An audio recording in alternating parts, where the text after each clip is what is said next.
What is going on, Pats Nation? You guys already know who it is. Patriots Global back here with another one. And today, we're going to be talking about 7 winners and losers from the New England Patriots Week 3 win against the in-division rival New York Jets. Of course, on your way in, make sure you guys do leave a big like on this video. Significantly helps out the channel. Let's see if we can get this video to 200 likes, guys. We got the best fan base, the best supporters, the best community on the platform. So let's show those Jets, Bills, and Dolphins fans that we are the best community in the AFC East. Let's prove to them. Let's continue to grow the community, and that starts with you guys leaving a like on the video. Also tells the YouTube algorithm that this video is worth pushing out to other Patriots fans. So even help your fellow Patriots community find this video and find the channel. So let's just get straight into the video. So with my first winner on this list, we are going to be talking about Pharaoh Brown, the tight end that the New England Patriots picked up right at the roster cutdowns, right? He was a guy that got cut. Patriots said, well, hey, Matt Sokol, Anthony Ferkser, neither of those guys are players that we essentially believe could be tight end 3 on this team or make an actual difference. The Patriots needed a blocking tight end, and that is exactly what they got. Really, one of the best blocking tight ends in the National Football League that the Patriots were just able to pick up and sign right away to their active roster. It's proven to be a great signing through the first 2 weeks in terms of blocking, and today it proved to be a great signing in terms of really every phase offensively. Today, Pharaoh Brown caught the only touchdown that Mac Jones threw today. So 1 touchdown. He also was targeted 2 times, 2 receptions, 71 yards, leading the Patriots in receiving yards today with that long 58-yard touchdown.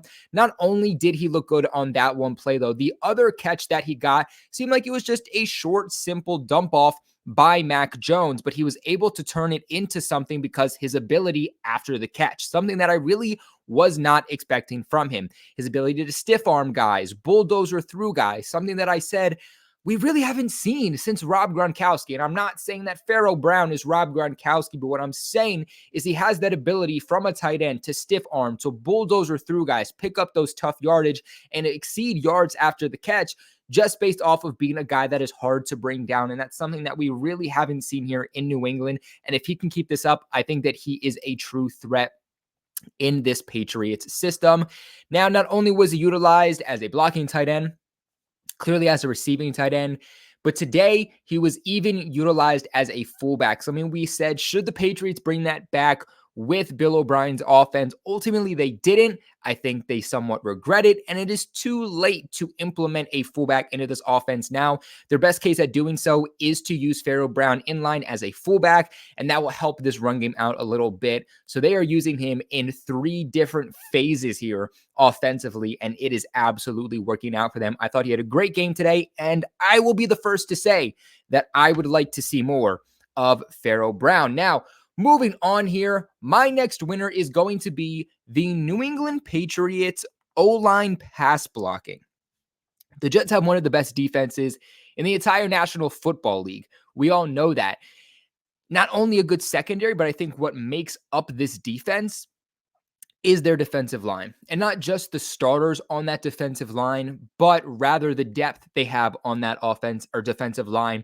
Obviously, selecting a defensive lineman in the first round of this past draft also. The thing about the Jets is that they have such depth along that defensive line that if the Patriots offensive linemen get tired out, well, you better figure something out because the Jets are going to continue to rotate guys to keep them fresh. And somehow the New England Patriots kept Mac Jones clean today. They got 3 sacks on Zach Wilson, but the Jets got 0 sacks today on Mac Jones. And the pass protection wasn't perfect. I thought they still allowed a decent amount of pressure, especially Antonio Mafi, who got subbed in late in the game at left guard for Cole Strange. I thought there was still a lot of pressure on Mac Jones, and that still needs to be figured out. But for the most part, they kept him clean outside of some pressure and some quarterback hits. That is definitely a step in the right direction for pass blocking, something that will significantly help this overall passing offense moving forward here. So my next winner on this list is going to Ezekiel Elliott. I thought Ezekiel Elliott looked really, really good today. And I have been clamoring and clamoring for so long, as you guys know, for them to feed Zeke. I've been saying feed Zeke. And we finally saw that classic Zeke celebration where he feeds himself because they were finally feeding him. It seems like he was only getting somewhere between 5 to 8 carries a game through the first 2 weeks. And he needed to be more implemented. Zeke finished the game today with 16 carries for 80 yards, 0 touchdowns with a long run of 14 yards. Ramondre Stevenson on a week-to-week basis is still your lead back. He still gets more carries. Zeke got 16 carries today. Ramondre got 19.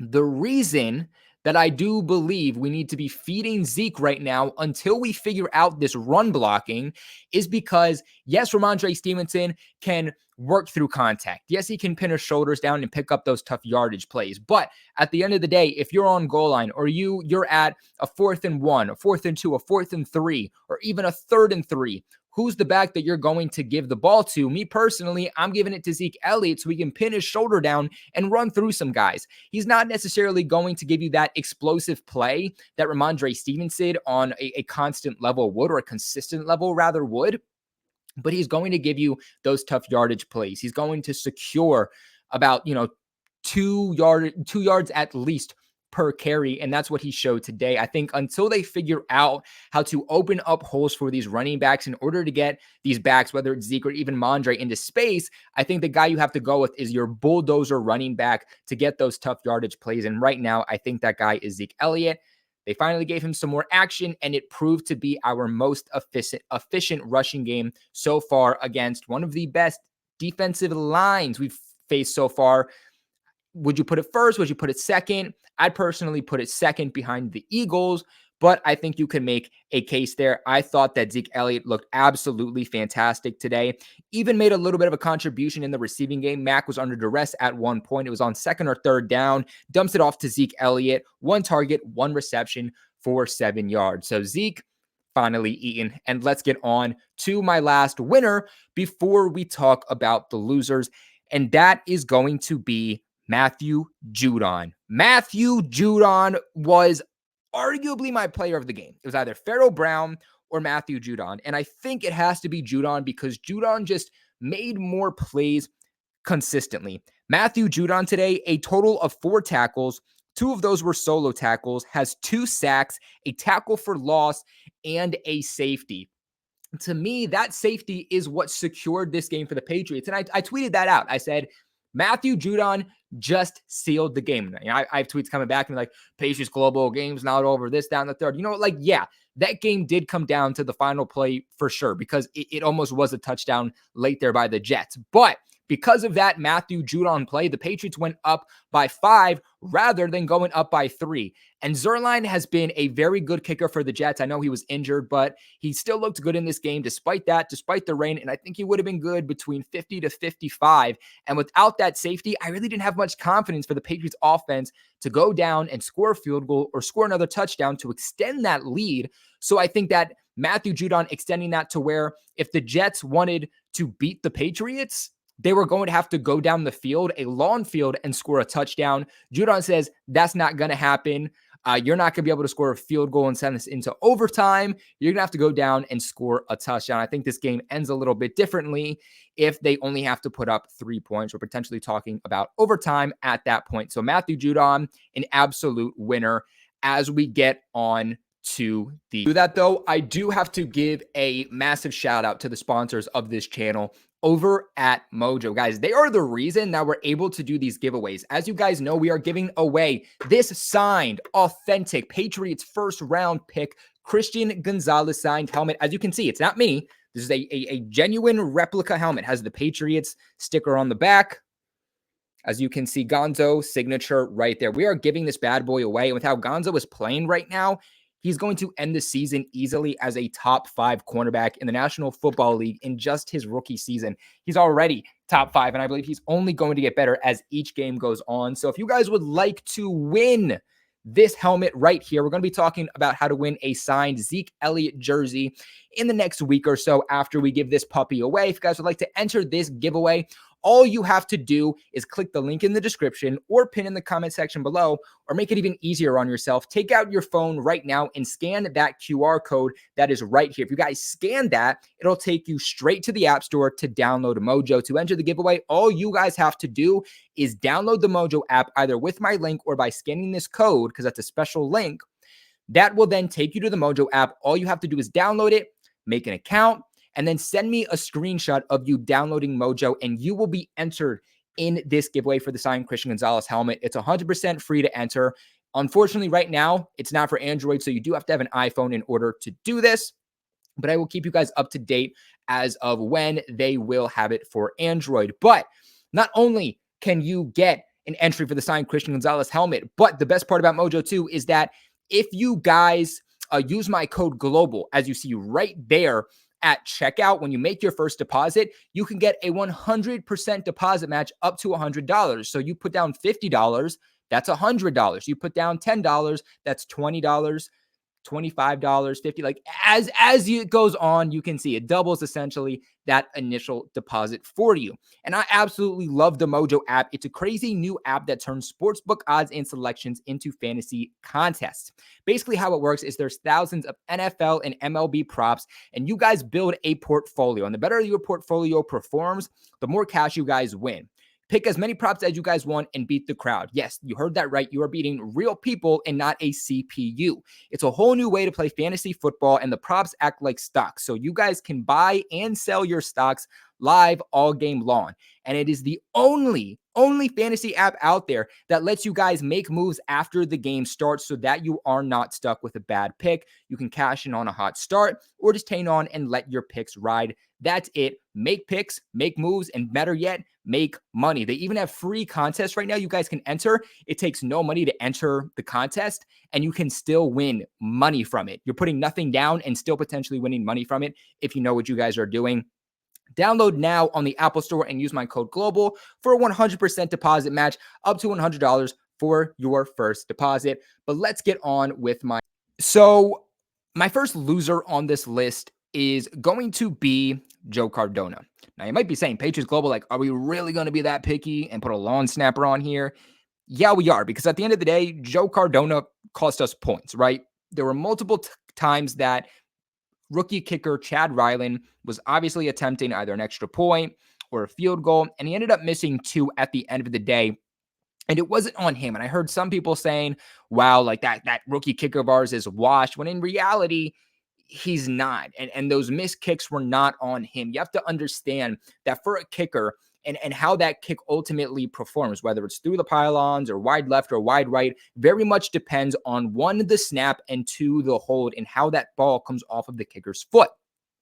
In this situation, both of those snaps ended up being high snaps by Joe Cardona, which altered how Bryce Behringer was able to essentially catch the ball and place it down for Behringer, which unfortunately meant that he wasn't able to kick the ball the way he's practiced or the way he's used to or the way he should, and it resulted in 2 misses. I put that all on Joe Cardona for his snaps, unfortunately being too high. You're a veteran. You should know what you're doing by now, and to not have 2 high snaps in this game. But my next loser on this list is going to be injuries. Injuries seemed to have bit the Patriots in this game. And if they want to be successful this season, they want to be successful at all this season, that's going to come down to staying healthy, right? The best ability is availability. And the Patriots had some key injuries here today. We're going to list them. The Patriots had Cole Strange go down with an injury, Daniel Ekuale, Devon Godchow, and Hunter Henry go down with injuries. None of those players of which did return to this game. Now, Cole Strange and Hunter Henry did get injured late into the game. Cole Strange got injured, I believe, around the 3rd quarter, with Hunter Henry pretty much right towards the end of the game being injured. So no surprise that he didn't come back at all. Cole Strange looked like he was dealing with the same injury that has kept him out the entire offseason. So that is a little bit of a concern, as obviously he missed week 1, came back week 2, and then couldn't finish this week because he ended up going down with that injury. A very, very pivotal piece for the Patriots offensive line. Got to hope that he just nicked something a little bit, but we'll be good to go next week. So fingers crossed for that. But as for Equale and Devon Godchow, both of those guys going out fairly early in the game. I believe it was the second quarter when both of those guys did go out. Two big pieces for the Patriots within that interior of the defensive line. Two big bodies to stop the run. And we've been talking about the Patriots' inability to stop the running game, right? It was a concern in the offseason. It was a massive concern last week against the Dolphins when they let up over 120 yards to Raheem Mostert, a lot of which coming through the gut of the Patriots defensive line. That starts with your big bodies in the middle. That starts with your nose tackles. They have to do a better job. And unfortunately, both of your big body guys are down, meaning that if these guys aren't able to go, you have to rely on Christian Barmore, who's really more of a pass rush specialist than a run stopper. Or you have to rely on guys like Lawrence Guy coming in, which was one of those guys that struggled big time in the preseason. We have to see kind of the injury history here, or not the injury history, but rather how long both of those guys could be out. Patriots might have to bring a guy elevated from the practice squad or something of the sorts, maybe a Jeremiah Farms who looked good this offseason. But both of those guys also were listed out pretty quickly after they got injured, which is never a good sign. As for Hunter Henry, like I mentioned, he was able to walk off under his own power. Seems like he'll be okay, but as one of Mac's go-to guys and his security blanket, you gotta hope that this is something that just got nicked a little bit, and they just said, you know what, we're not going to throw you out into the remainder of this game if we don't need to. Just stay out to avoid anything being re-aggravated or becoming serious. So I do believe that Henry will be okay. As for the other three, I think that does hold a bigger question. And again, all four of those guys being pretty big pieces to this Patriots starting defense and offense. And then my last loser on this list to end today's video off is going to be penalties. Now, New England didn't have a whole lot of penalties to start the game. Unfortunately, coming out of halftime is when things started to pick up. And it really comes down to the sequence in which these penalties did occur, because most of the penalties that the Patriots did suffer today came in a crucial moment, which unfortunately also happened in the third quarter and led to that touchdown drive, that first and really only touchdown drive by the Jets in the third quarter, because they got good starting field position. The Patriots on this drive specifically in the third quarter, offense completely stalls out due to penalties. That first penalty comes from Juju, who just absolutely knocks a guy out for no reason. That's one penalty. Then you have Trent Brown after that with a false start penalty. After that, you had Mike Onwenu with also a false start penalty. And it was just back to back to back, which put the Patriots in a third and I believe 22 situation. They were unfortunately having to punt at that point. Bryce Behringer was unfortunately in the end zone because of how backed up they were, and the Jets started the drive at their own 48, didn't have a long field to go down, and scored that drive. And I really believe that comes down to where they were starting because of the Patriots offense due to penalties. So something they definitely have to limit. That is something that will really shoot you in your own foot if you cannot limit those mistakes. So far, Trent Brown in every single game he started this year has a penalty. So far in every single game Cole Strange started this year, it's a penalty. Same issues we had last year that really put the Patriots in situations offensively to not succeed. But these are going to be my winners and losers from week 3, New England Patriots versus New York Jets. Who are your guys' winners and losers? Let me know in the comment section below. Remember to leave a big like on this video, and of course, subscribe to the channel for all of your New England Patriots news. As always, I appreciate you guys for watching, and never forget, go Pats.